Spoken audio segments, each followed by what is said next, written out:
Áudio 7. Meditações sobre o Evangelho de João. Livro Vimos a Sua Glória. Autor Austin Sparks. Vamos examinar brevemente esse primeiro sinal. Em primeiro lugar, nos é dito: 3 dias depois, houve um casamento. Será isso apenas uma observação natural? Terá sido isso mencionado apenas para apresentar um movimento no tempo? Acredito que não. Creio que isso está de acordo com várias outras referências semelhantes nesse evangelho. 6 dias antes da Páscoa foi Jesus. João 12:1. Por que isso? Por que esses movimentos no tempo? Bem, sendo breve e não querendo me aprofundar no assunto, podemos dizer que esse terceiro dia representa uma retomada do conteúdo de 2 dias antes. O terceiro dia significa que há um testemunho completo. 3 é a plenitude do testemunho divino, é a perfeição divina, é a plenitude divina. Nesse terceiro dia, essa plenitude do testemunho divino é representada nesse sinal. Parte daquilo que foi dito antes e o traz para uma plenitude de expressão cristalizada. Mas o que aconteceu antes? Bem, o início de João é a doutrina da pessoa de Cristo, quem ele é, o que ele é. Isso é o que veio antes. Então, há uma reunião de discípulos pelo Senhor. O testemunho celestial de Cristo, o testemunho do homem para Cristo e agora uma companhia reunida. Simão, Felipe, Natanael, André. Gostaria de indicar o significado de cada um deles, mas você pode meditar sobre isso depois. Plenitude que vem do vazio, vida que sai da morte, alegria proveniente da tristeza, glória que emerge da vergonha. Tudo isso compreende esse testemunho do terceiro dia, a plenitude divina. Qual é o sinal em seus elementos? Bem, vemos aqui um casamento. Alguém pode dizer um acontecimento normal e cotidiano. Sim, ele acontece dentro do compasso da economia divina, debaixo da mão da soberania divina. O que foi registrado nesse evangelho não aconteceu como meros acontecimentos cotidianos. Eles surgiram pela soberania divina, a fim de cumprir um propósito. Vemos aqui aquele princípio, aquilo que parecia um acontecimento comum, acabou por ter sido divinamente ordenado a fim de servir ao propósito eterno. Soberanamente, Deus ordenou esses detalhes para seu próprio propósito.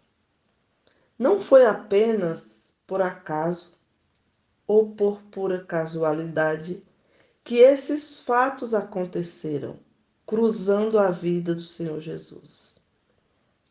Esse casamento, um entre muitos casamentos, teve um lugar na economia de Deus.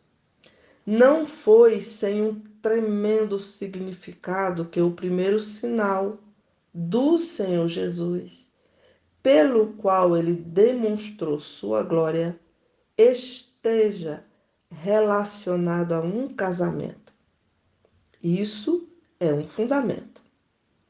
Se observarmos todos os elementos que se vê no dia de um outro casamento, a ceia das bodas do Cordeiro, descobriremos na ceia das bodas do Cordeiro todos os elementos que estão presentes neste casamento em Caná. Vasos de água, vasos, 6 deles. Esses são vasos da humanidade, vasos humanos, um tipo. O homem está em vista aqui, pois 6 é o número do homem, e o homem é um vaso, mas empobrecido, sem conhecer nada a respeito de plenitude, talvez estando totalmente ou quase vazio. O fato de o Senhor ter que ordenar eles devessem ser cheios indica que eles não conheciam a plenitude. Vazio, destinado à plenitude, mas não desfrutando dela, destinado para a completa plenitude. Eles não eram apenas pequenos potes de água, nem meros jarros ou canecas. Perceba que os detalhes são fornecidos. A talha de pedra é a medida do Novo Testamento que corresponde à banheira para os banhos de purificação do Velho Testamento, a qual comportava cerca de 30 a 32 litros. Agora, tendo uma ideia quantos litros cada vaso comportava, veja que havia 6 deles. Capacidade destinada para uma larga medida de plenitude, mas que não se encontrava ali, não era conhecida. Se água nos fala de vida, então a vida não era conhecida, apenas a morte estava ali. A vida estava nele. João 1,4. Eu vim para que tenham vida e a tenham em abundância. João 10,10. Essa é a intenção de Deus. O pensamento de Deus para o homem é a plenitude até o topo. Não apenas plenitude em sua menor capacidade, mas em sua capacidade máxima. Uma grande capacidade sendo usada em sua plenitude. Vida. Mas aqui vemos que a morte estava verdadeiramente onde a vida deveria estar. Além disso, tudo estava sendo ofuscada pela falta do vinho. E sabendo que esse era o fundamento de tal ocasião, que se faltasse o vinho, toda a festa fracassaria. Podemos imaginar que os corações dos responsáveis ali estavam consternados e desesperados. Uma nuvem estava pairando sobre tudo ali. Havia muita ansiedade. Quero dizer, a alegria devia estar seriamente sufocada em razão dessa emergência. Tenho-vos dito estas coisas para que o vosso gozo seja completo. João 15:11. Essa situação, sem dúvida, traria censura, vergonha e desgraça. Qualquer coisa menos glória. Na verdade, era o oposto de glória o que estava ocorrendo ali. Podemos perceber os elementos nisso tudo. Qual foi o efeito da intervenção do Senhor Jesus. Sua intervenção mudaria toda essa situação. Enchei de água as talhas. Essa é uma frase no imperativo que carrega consigo o sentido de que as talhas deveriam ser cheias até a borda. E isso foi o que eles fizeram. Ele mudou o vazio em plenitude, a morte em vida, desespero em alegria, vergonha em glória. A água representando a vida, o compromisso do casamento representando a aliança do seu sangue, o vinho, a plenitude completa. Todos nós temos recebido da sua plenitude e graça sobre graça. João 1,16. Há ainda uma declaração posterior do apóstolo, que é uma visão retrospectiva, escrita muitos anos depois desse acontecimento. E vimos a sua glória. Temos recebido da sua plenitude, de vazio para plenitude, de vergonha para a glória, de desespero para a alegria. Plenitude. Tudo isso foi iluminado pela sua pessoa.